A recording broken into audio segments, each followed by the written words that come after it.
Take a deep breath, exhale, and join us for this episode of Hope Out of the Darkness.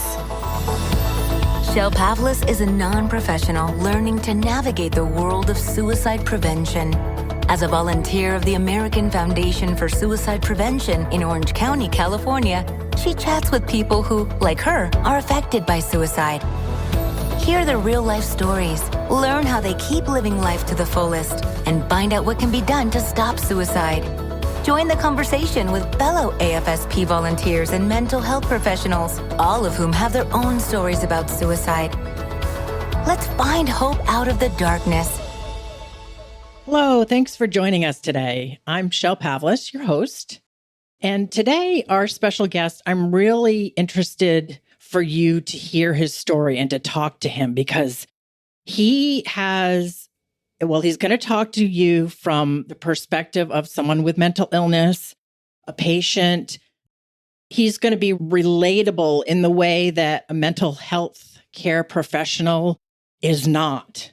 And we have so much to unpack here. He's an author. He is a volunteer with big mental health care organization, the National, I always butcher their name, NAMI. NAMI or NAMI? NAMI. I don't know why I can't. NAMI, thank you. I don't know why I always say it wrong, but I do. And that time I didn't. So maybe I don't always, but they're the National Alliance on Mental Illness.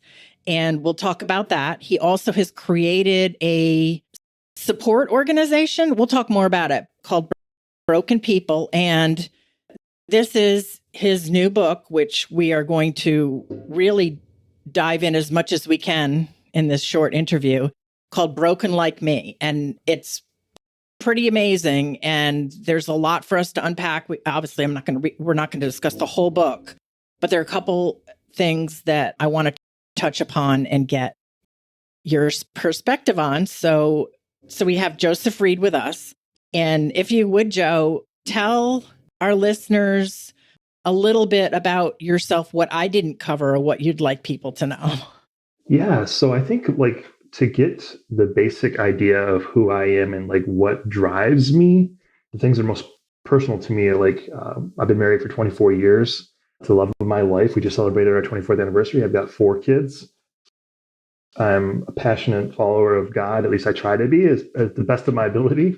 And my number one thing to do in life is just to help people. That's always been my thing. I just didn't realize what that would lead up to until the time that this book idea came to me. So love it. I love it. Yeah. You and I have that shared common interest of wanting to help people. And one of the things also that I love is that you are not afraid in the mental health world. Sometimes religion is a difficult subject and a little bit controversial for some people to actually have a discussion about it. And you don't shy away from the fact that you love God, you love Jesus, and that's a big part of you.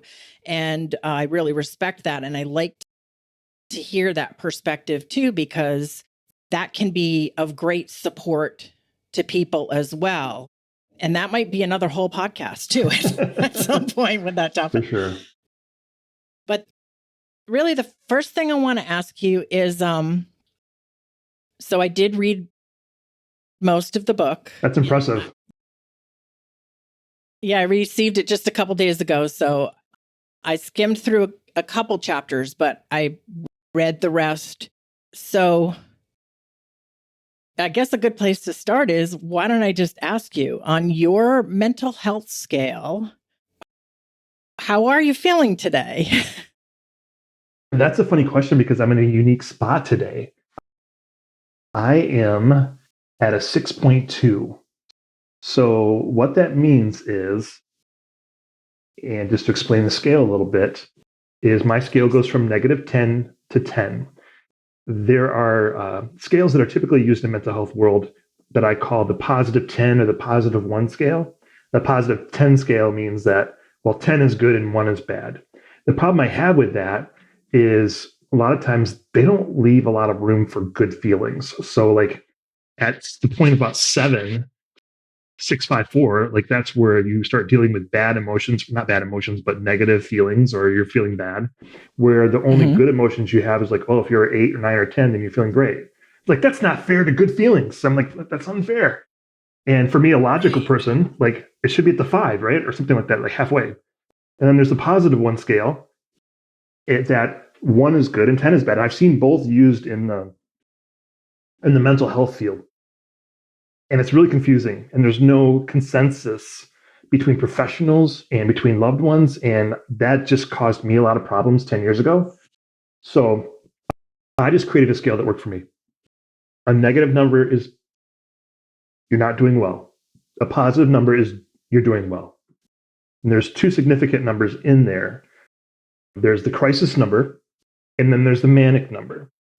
The crisis number is going to change for everybody. And in the book, I talk about utilization, YOU, utilization, like how do you make this scale your own? Because what works for me isn't going to work for you. We're not the same people. So for me, a -6 is my crisis number.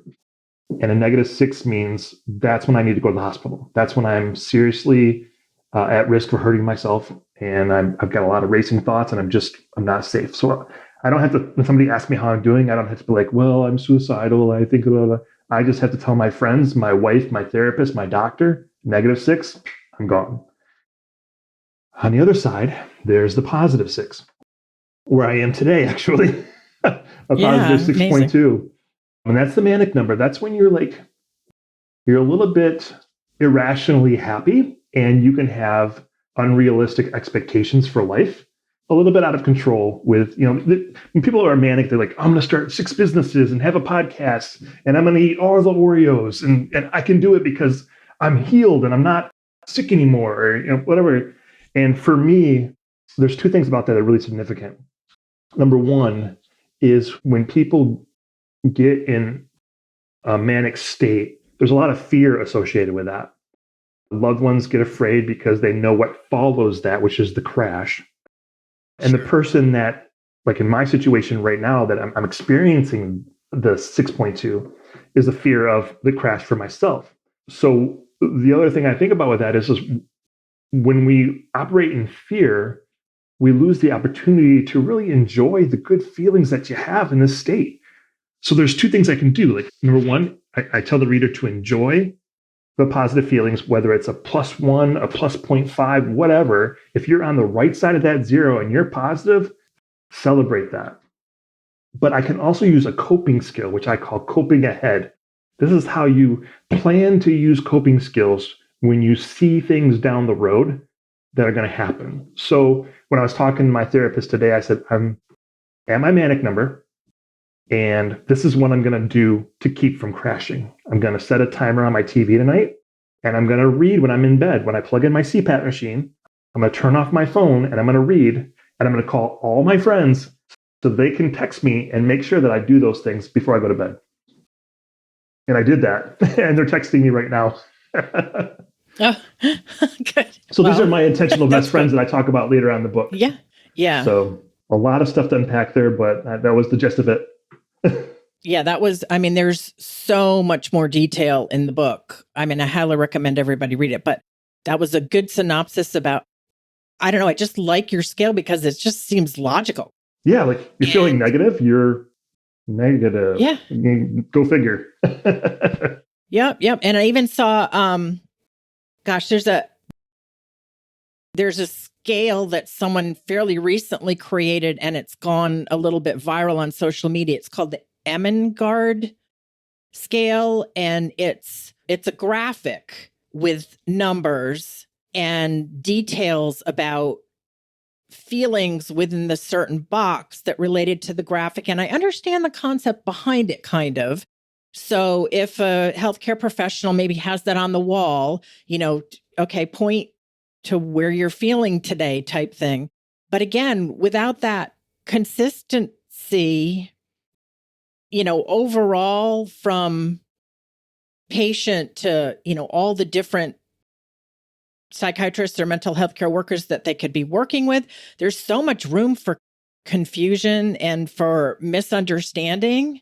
And I just think it's kind of hard for everyone to just sort of point two in a box and say, that's how I'm feeling with, because as you explained, for instance, your crisis numbers, did I get that right? Yes, the negative feeling, yeah. Those numbers for you might be different numbers for someone else. Yeah, because I mean, you can maybe handle more pressure than I can, or maybe you can't. It's going to vary. So that's why I walk the reader through, or I teach the subject of utilization. Like, how do you make this scale and communicate it with the people that are in your world? Yeah, and I think that's so important too. So let's talk about that a little bit. Let's talk about, so when Joe says utilization in the book, utilization is utilization. So it's about you taking the information that he's providing you in the book, or anyone is providing you in your life, and making it work for you. So if you could explain a little bit about how you kind of came to that concept too, I think it would be really helpful for everyone. Sure. Yeah, I think there's so many good authors out there. Brene Brown, several I mentioned in the book. I actually have a section a lot in the very end of the book where I recommend certain books by people that I've read. But there is a notion out there with professional authors that if you follow steps X, Y, Z, that you'll end up like me. Like when I was doing dialectical behavior therapy, it was okay, but there's a lot of things that I don't understand. Like in math, for example, the way I learn math is kinesthetically. I can't look at a math problem. I can't hear a math problem and understand that I got to be doing the math problem. But people learn in different ways, and people have different experiences. So I began to take the information from dialectical behavior therapy, from self-help books I listened to, and it's like, okay, how do I, what I would call at the time, Joe-ize them? And that's where the utilize came from, was like, oh, I'm just turning it inward to reflect the unique person that I am. How do I do that makes sense to me? And for me, it's got to be stupid simple. Like I got to make it really simple for me, because complicated doesn't work, especially when you're in an emotional crisis. Complicated doesn't work. So I think there's a lot of people smart out there. We have to recognize that it's not always going to work the same for every individual. Most often it's not, and it's better when it's tailor-made and it's supported within your own community. And that's why I talk about communication of this so importantly to the key people in your life. Yeah, so.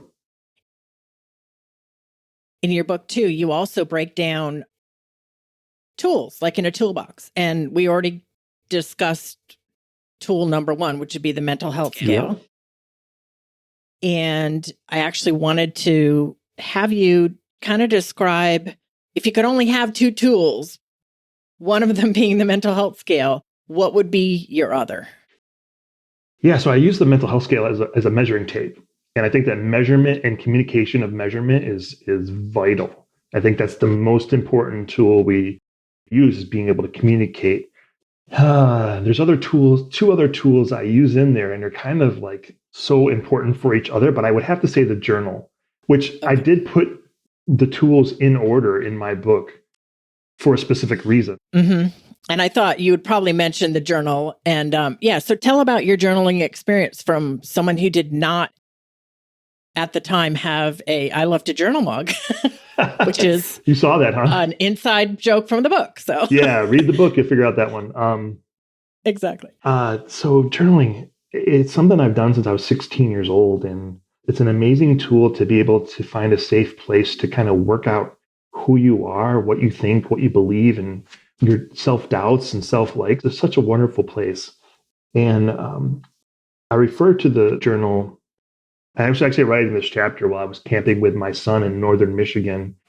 And, I talk about this scene while I'm sitting on the lake, and I'm writing, like physically writing this chapter, and throwing rocks and sticks into the lake. And as I was watching those rocks and sticks hit the lake, I was like, oh, that's interesting. All those little ripples that kind of float away from that rock. Those ripples really have nothing to do directly with what I'm doing at the moment. Like yeah, I threw the stick, but the stick made those ripples. And I started to think, how's that like journaling? And I've heard it said that journaling is like a keystone habit. And this is why it's so important. A keystone habit is a habit that other really good habits are built on. So whether it be the next tool in the book, which I'll hold you in suspense and not tell you what that is yet, or it's going to be like exercise or managing money or relationships, a journal is an amazing tool. Like there are studies that have been done that I reference in the book about actually how journaling affects your physical health. Legitly just like makes you a healthier person. It's just science is all over this. Cognitive disclosure is what as one study called it. Mm-hmm. And one of the things about mindfulness that I love so much is thinking about what you think about. And journaling really gives you an opportunity to like look at what you're thinking about and then to think about it. And it's not just something that there's a wonderful chapter in there. It's quite an easy read about the rules of journaling. It is. It's one of my favorite chapters because it was really easy to write. there are no rules to journaling. There are a lot of options if traditional paper and pen journaling hasn't worked for you. And I explore those options in there. And really, journaling is a lifestyle choice. It's how do you reflect on your life? How intentional are you about the way that you live? Man, journaling is a powerful tool just to work on some of those foundations. Yeah, if someone is not journaling, it could potentially be life-changing for them. It was a lifesaver for me, truly was. We want to take a quick break and recognize that today's podcast episode may not be appropriate for everyone. If you are in crisis or know someone who is, please call the Suicide Lifeline at 1-800-273-8255 or text the word HELP to 741-741. And of course, if you feel you or someone you're with are in danger or experiencing a medical emergency, call 911. Another thing you touched upon in your book, which I thought was really interesting, and I hadn't really read about this in any other book that I've read. You talked about friendship and kind of when to fire a friend, sort of, or, when. Could you just touch upon that a little bit? I thought it was really interesting. Yeah, that was the hardest chapter for me to write. Because it really when I've done, I do sometimes Facebook Lives and people come on and ask me, what was your favorite chapter? What was the hardest chapter? That one was hard because there's that phrase going around, toxic friendship, that I really clung to first when it first came out. But then the more and more I research that phrase and that notion, I've really kind of pulled away from this idea of toxic friendship, toxic people. Because I think there is this overstemming influence or idea of rejecting people who are toxic, when I think that the majority of us have a little bit of toxicity. I think we're all kind of... Yeah, it's very general term to define an individual. So general. When people are so complex. And when you start throwing labels on that, you're really burning bridges with potentially future relationships. And I reference in the book a relationship that I had to cut out of my life because it was so unhealthy. There were a lot of things that were happening with it. And I just kind of walked the reader through when is a good time and a safe time to do this? Or what are some other options? And with this particular friendship that I did cut out a little bit after story to that, I just actually connected with that person again, just to see if we could connect again, see if it would be possible. We cannot. Interesting. I took him out for coffee, and you made the right choice. I made the right choice, and I'm probably going to continue with that choice because things hadn't changed. And it's not that he's an evil person, but you get certain people together, and it's just not a good mix, and it's not healthy for me, and I can't imagine it's healthy for him. And one of the reasons for that is because I had this codependent personality, and I'm so passive. So I'm willing to let people just walk all over me. And that has been such a source of tremendous mental pain and emotional pain for me. But I'm working on it. assertiveness. Well, it's good you recognize it. Oh, too. yeah. I have smarter people in my world to help me with that. Yeah. Sometimes we need them. Oh, absolutely. For sure. That's why I'm talking to you. I need somebody smarter to talk to me tonight. Well, thank you for that. I'm not sure that's true, but I'll take it. So also, I just wanted to touch upon, in the book, you talk about your relationship with your brother from another mother. Yeah. And about his death and how that affected you. And I'm just wondering if you could offer some advice to our listeners or chat a little bit about how we can help friends in crisis and or prepare our friends for our own potential crisis. Yeah, that is a power-packed question, because a lot of what happened around my friends passing, I did a lot of self-blaming and second guessing of all the things that I should have done or I could have done to save his life.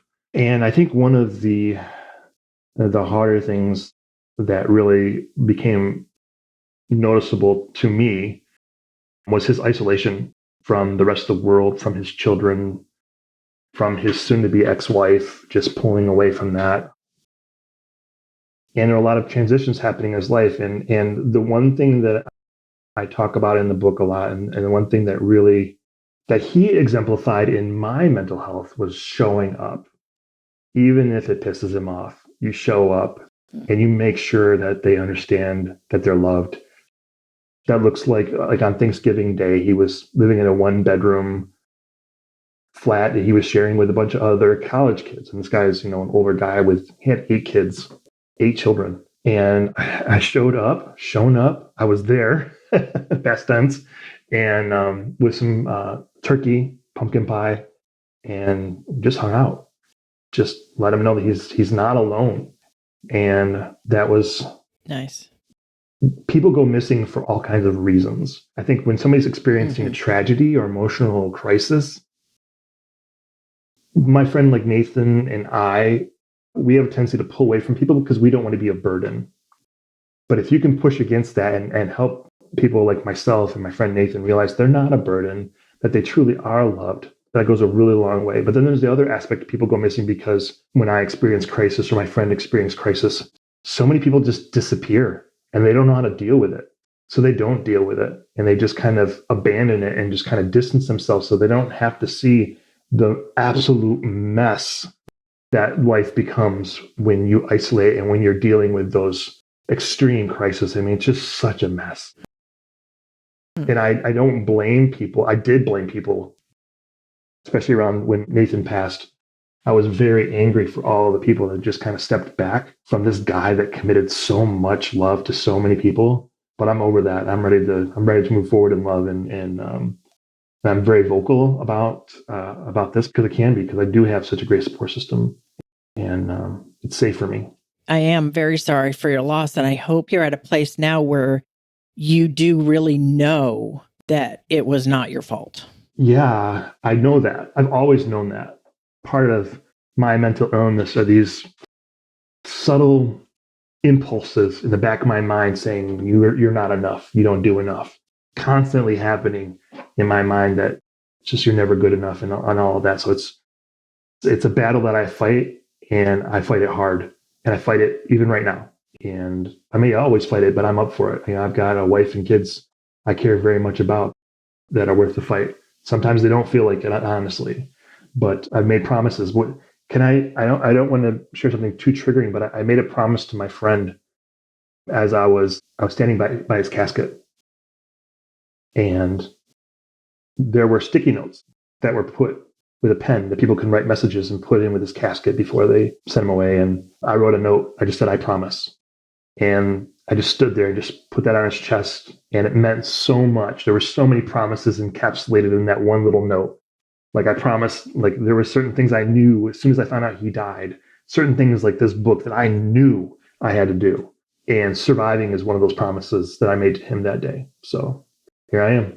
Excellent. Well, I am very glad you're here. Thanks. Normally, actually, I wait to do a listener question, but our listener question actually is quite related to what we just talked about. So if you don't mind, let's see if we can't answer the listener. Well, you kind of maybe did, but let's see. Let me read it, and then let's see if there's anything that you wanted to add. And the reason I'm reading the listener question this time is the listener chose not to record it themselves, and they wanted to send it to me anonymously. So we obviously always respect that. So here is the question. I have a friend who has clinical depression, and sometimes when she's suffering the most, she goes quiet, doesn't return calls, doesn't talk when I'm there. Should I wait until she's better to try again, or is there anything I can do to help her? And this is the listener's wording, obviously. Yeah.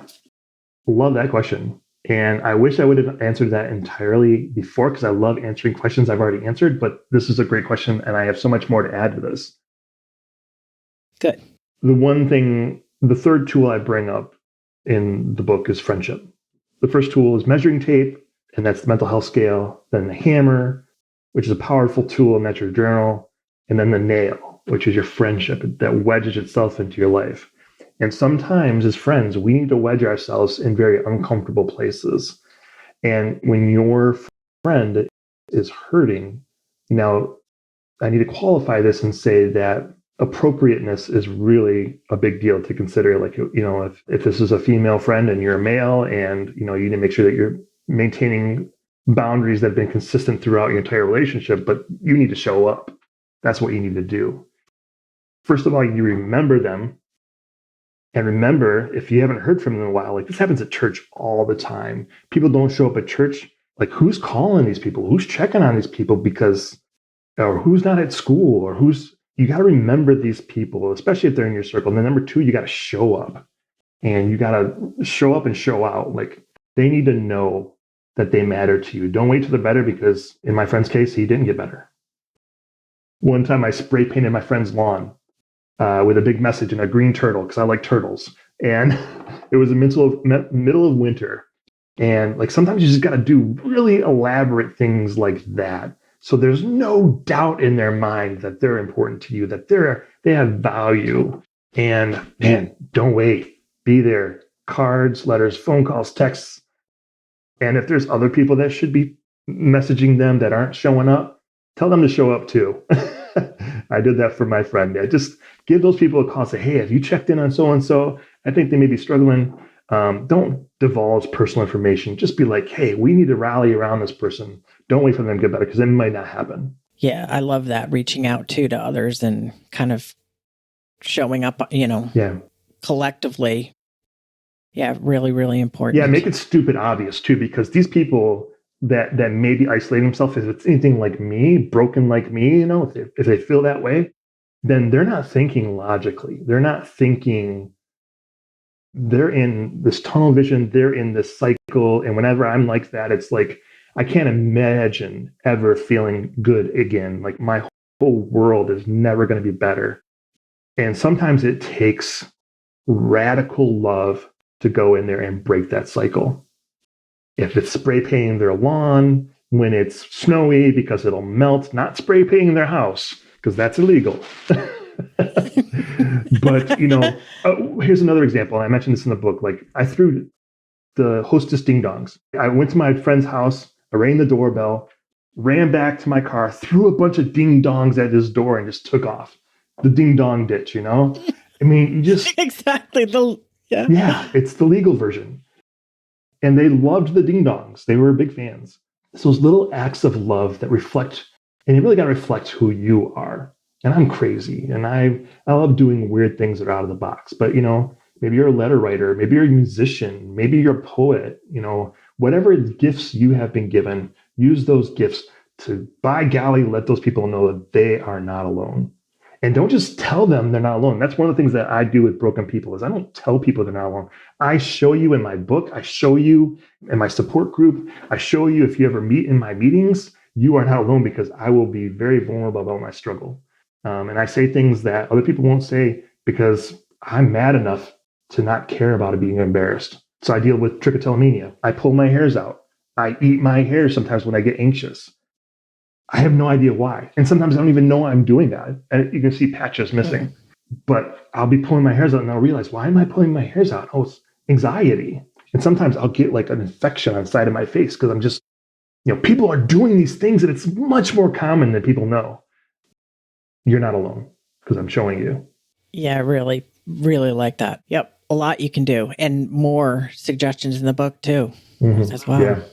I just remember too, when a friend, she suffered from clinical depression, and she was, I don't know what number she would have identified herself on the scale, but she was definitely negative and could barely speak.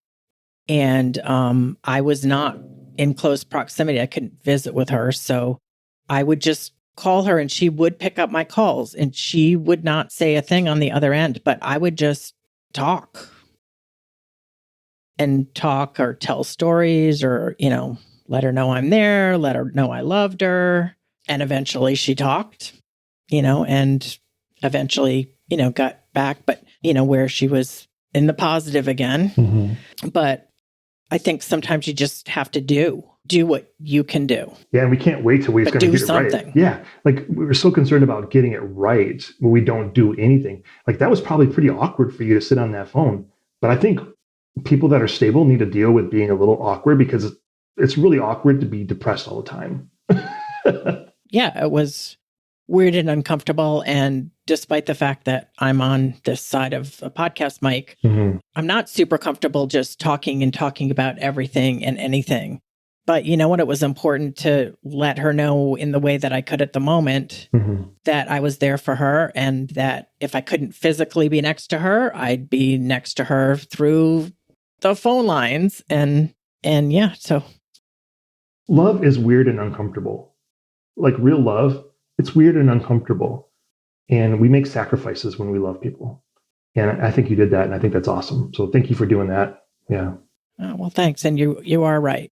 Love is weird and uncomfortable. And we all need, I wish we could get outside of ourselves more. There are people in this world who are comfortable being, themselves and weird and awkward and whatever. But I wish we wouldn't think so much about how other people may judge us. Yeah. Because then we'd be so much more comfortable doing just what we feel is right or what we want to do. You're starting to preach. There you're preaching. Yeah. True. So I want to change the subject just a little bit. And I want you to tell us about broken people and how that came about and what it is. That is a really big question. Where do I start with this one? I'm going to go back to 2016. My friend passed away in 2018. But in 2016, I was going back to college to get my bachelor's degree. And I had all of these unique things about me. I had the mental health scale. I had the way I do friendship. I had journaling. And I just didn't know what to do with all of this stuff that made me me. So I went to an organizational developer, a professional business person who works with corporations and people and helps them set them on the path towards like their personal destiny. So I sat with this guy. Wow. And I said, hey, these are all the things that made me. He made notes on a whiteboard and tons of notes. And when we got to the end of it, he said, you know what? Because I was like, I thought I was going to go into business. I was going to be a business major, communications, something like that. And he's like, he said to me specifically these words, it looks like you're waiting for a specific event to propel you in one direction, a catalyst. And I'm like, oh, great. Nothing exciting ever happens in my life. Like I'm going to have all these things and I'm never going to be able to do anything with this. 2016, okay? 2018, okay. January 25th, in the evening, I'm driving my FedEx truck in Remus, Michigan, and I get a phone call from my friend Thad. My friend had died. My friend Nathan passed away. And in that moment, when he said those words to me, that conversation from 2 years earlier came rushing back like a bulldozer over me and said, this is what I prepared you for. I felt like none other time in my life, God speaking to me in that moment said, this is what I've been preparing you for. I knew this was going to happen, and I'm using your mess as your message. And I didn't know what I was going to do, but I knew I was pissed off, And I knew I was going to do something along the lines of mental health. And I was like, well, I guess I'm going to write a book. That's what people do, right? And so I just started writing. I was dealing with a pretty serious case of pneumonia around that time. So I was hospitalized for 4 days. And I just wrote 100 pages of draft that was just a mess. It was just a lot of emotions and heart. And so I talked to this guy in my area who, his name's Clarkston, and he works with a ministry here in Grand Rapids, Michigan. He says, well, you can write a book, but you're going to be really limited to the impact that you will have on the community by the reader base. And I was like, yeah, I was like, well, you should start a ministry. I'm like, heck no. There are way too many ministries. What we need to have is better people leading those ministries. And he's like, well, whatever. So I said, I'm going to start a thing. I'm going to do a thing, and whoever shows up, shows up. In my book, I talk about my passion for God, but more than half of the people involved in my Broken People community in 43 countries are not Christians, would never step foot in Christians and in a church. And half of them are Republican, half of them are Democrat. There's gay, straight, black, white, doesn't matter. These things really don't matter when you come down to the weird and awkwardness of love. Is that true, or is that true? I mean, if we can get past our pride and prejudice, prejudice is just the baby of pride, really, if you think about it. So I just started this group, and I was like, I'm going to call it Broken People, because when I feel the worst, when I feel at my lowest, I feel broken. And I think that there may be people out there that connect with it. I think there are going to be some people that maybe feel insulted by it, that maybe think, oh, I'm not broken, I'm whatever. And that's fine. Like I'm not trying to connect with that person. But there are people with a mental health issue that do feel broken, who will find community with broken people. And not just those with mental health issues, but people that deal with abuse or substance abuse or other issues that just make them feel broken. It doesn't have to be mental health. We have a bunch of different types of people with a bunch of different types of brokenness. And they just come together and we just share and love each other, and with all the issues we have, I'm not a competent therapist. I'm not a super smart guy, but I'm certainly capable of loving people and being kind. And that's what I tell my directors. We have directors from all over the country that help lead this group. And as long as we love people well, then we're doing a good work. So that's how it got started. I started with the book, and then I was like, well, I got to have a bigger impact. And I was like, okay, I'll put this out there and see who wants to get involved. And now, we have in-person meetings in Grand Rapids, Michigan. We have in-person meetings starting this month in San Jacinto, California. Wow, great. So yeah, it's just, I don't care about pushing the name Broken People either. I just want to see broken people feel better. It's not about organization. It's about helping you to feel better and in your situation. That's all. Great. And we'll, of course, pop all of your information and the links to both your book and Broken People in the show notes. And I typically like to wrap up on a positive note. And I wanted you to share another thing that you do to support your own mental health, maybe that someone else might find works for them too. I think one of the things I hint to in the book, well, I don't hint to it, I actually discuss it, is exercise. And that's a hard one for people. Like my wife hates exercise. She also hates chocolate milk. She's a coffee drinker. I don't like coffee, but we'll get to that later, or maybe not. And exercise has been an amazing gift of something I've found. And one of the things I keep reminding myself, because one of the things I'm doing that causes me to feel my absolute worst is running. When I'm running, a lot of bad thoughts go through my head. I am not in a safe place. Really? Yes, it's really weird. But lifting and using the elliptical, like, I love that. And here's a unique little thing that I do is, like, all you have to do is show up at the gym. So I pay $10 or $20 a month for Planet Fitness. If you just make a decision to show up at the gym, then that's a win. Sometimes I've literally gone to the gym, lifted a couple dumbbells, and left. But usually what's going to happen is if you show up at the gym, you're just not going to stand there. You're going to do something. So I always encourage people, 90% of the battle is just showing up. The other thing that's really important is I was talking to this professional weightlifter that goes to church with me. And I was just like, I hate running. Like, what do I do? Like, I know I have to have this cardio. She said, stop, do the things you enjoy. So I began researching. I say researching, but it's really not that complicated. I began looking at other people working out and saying, oh, that looks like fun. So I started doing those things, and you burn calories. You can burn calories doing things that you enjoy, whether it be pickleball, basketball, it doesn't matter. But the really thing is to get you moving. Movement is one of the biggest enemies to depression. Again, movement is one of the biggest enemies to depression.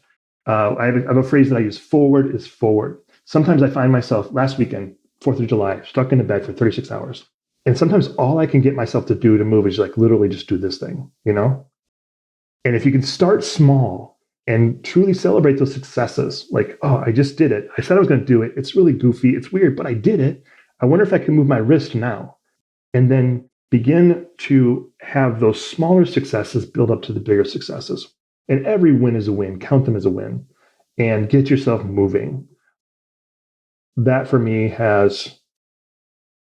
it's huge. It's just huge. Exercise is huge. These things paired with, I didn't even talk about therapy or medication. Those things are really important, especially if your doctor's prescribed them. Like, diet is so important. There's so many things we could talk about. But exercise, I think for me, is one of the big ones. And I know it's one of the hated ones as well. So true, but it's important, and it translates to, I think, the whole world, no matter what. Absolutely. No matter what you're doing, what your situation is, whether you feel broken or not, it's beneficial to everyone. Yeah. And as is little victories and working up. I think that just generally translates to the bigger world too. For trying to accomplish, something large, just start with small things. Yeah, I did an experiment on that. I did a puzzle. I was like, I wonder how big I can go. So I did a puzzle one time. It was a maze ball with a bearing inside. You had to turn it certain ways to get from 0 to 100. And I was like, I'm going to make a challenge for myself. And if I can do that, I'm going to write the date that I accomplished that. So I did. It took me like 2 weeks. And I got this maze ball done and figured out how to get this bearing. But then I was like, what would be another complicated thing to try to figure out? The Rubik's Cube. 1 month. Oh, yeah. It was my goal to get the Rubik's Cube solved in less than 2 minutes. It took me a month. I didn't figure it out by myself. I studied online, different algorithms and stuff to do, but I did it. It ended up leading me to do an international art competition where I built a 17-foot tall beer bottle on the shore on one of the biggest lakes in Grand Rapids to talk about substance abuse and mental health issues.